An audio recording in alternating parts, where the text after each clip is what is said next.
मैं चाहूँगा कि मेरे को मृत घोषित क्यों किए, पहले डीएनए चेक करना था। जब हम जीवित हैं तो कैसे मेरे को मृत घोषित करते। जहाँ पर परिजनों द्वारा शव को सीमित खाका का होना बताया गया।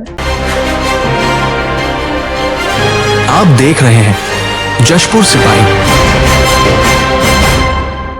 जशपुर में जिस व्यक्ति के अर्ध जले मर्डर के अपराध को जिन युवकों ने स्वीकार किया था, उसके कुछ दिनों बाद पता चला कि वह व्यक्ति जिंदा है। लेकिन सवाल यह खड़ा हो रहा है कि जिस शव पर एक परिवार ने अंतिम संस्कार किया, उस शव को अपने परिवार के सदस्य के रूप में बताया, वह शव किसका था, क्या है पूरा मामला, आइए जानते हैं विस्तार के साथ। नमस्कार, मैं गोल्डी साहू और आप इस समय देख रहे हैं जशपुर सिपाही। यह मामला जशपुर जिले के सिटी कोतवाली क्षेत्र के टुंगरी टोली का है, जहां 18 अक्टूबर 2025 को एक अर्धजले शव मिलने से क्षेत्र में सनसनी फैल गई थी। शव का अधिकांश हिस्सा जलकर राख हो गया था, जिसे उसकी पहचान करना आसान नहीं था। लेकिन हालात ऐसे थे कि पुलिस ने इसे शुरू से ही एक गंभीर मामला मान लिया था। घटना स्थल की जांच के बाद शव का पंचनामा किया गया और पोस्टमार्टम भी कराया गया। रिपोर्ट में मौत को हत्यात्मक बताया गया, जिसके बाद पुलिस ने मामला दर्ज शुरू कर दी। चूँकि शव अज्ञात था और हालत बेहद ही खराब थी, इसीलिए इसकी पहचान करना पुलिस के लिए बहुत बड़ी चुनौती बन चुकी थी। इसी दौरान शव की पहचान के लिए कार्यपालिका मजिस्ट्रेट के सामने प्रक्रिया कराई गई। यहाँ मृतक की मां, पत्नी और भाई ने शव को अपने परिवार के सदस्य सीमित खाका के रूप में पहचाना।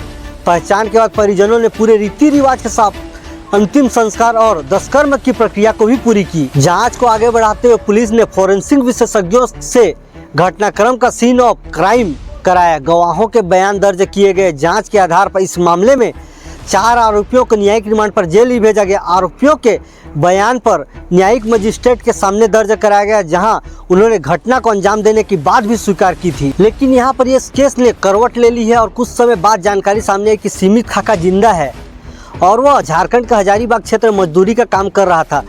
बाद में सीमित खाका खुद अपने गाँव पहुंचा और उसके बाद परिजनों ने उसकी सूचना सिटी कोतवाली पुलिस को दे दी। पुलिस की पूछताछ में सुमित खाका ने बताया कि वो पिछले कुछ महीने से हजारीबाग में काम करता, जिसके बाद सबसे बड़ा सवाल खड़ा हो गया कि जिस शव की पहचान सीमित खाका के रूप में की गई थी, वास्तव में वह शव किसकी थी। इस मामले को लेकर जशपुर पुलिस क्या कह रही है, आइए सुनते हैं और उस सुमित खाका से भी बात करते हैं जो जिसे मृत समझा जा रहा था। मैं चाहूँगा कि मेरे को मृत घोषित क्यों किए,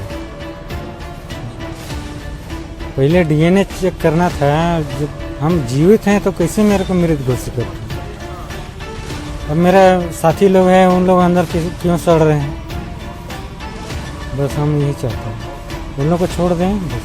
मतलब आपके साथ भी अन्याय हुआ, आपके साथियों के साथ भी अन्याय? नहीं, दोनों जन के साथ, मतलब मेरे साथी लोगों के साथ भी, मेरे साथ भी। अब मेरे को मृत घोषित क्यों कर दिए। देखिए मेरा बाल बच्चे छोटे छोटे हैं, वो लोग खाना नहीं खाया है 2-3 महीना से, मतलब खा रहा है लेकिन भी देखिएगा उन लोग का शकल सूरत सूख जा रहा है।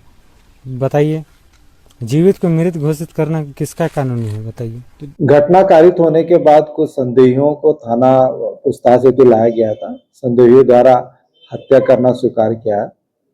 सभी आरोपियों को मजिस्ट्रेट के समक्ष 183 का कथन करवाया गया था और वहां पर आरोपियों ने हत्या करना स्वीकार किया है।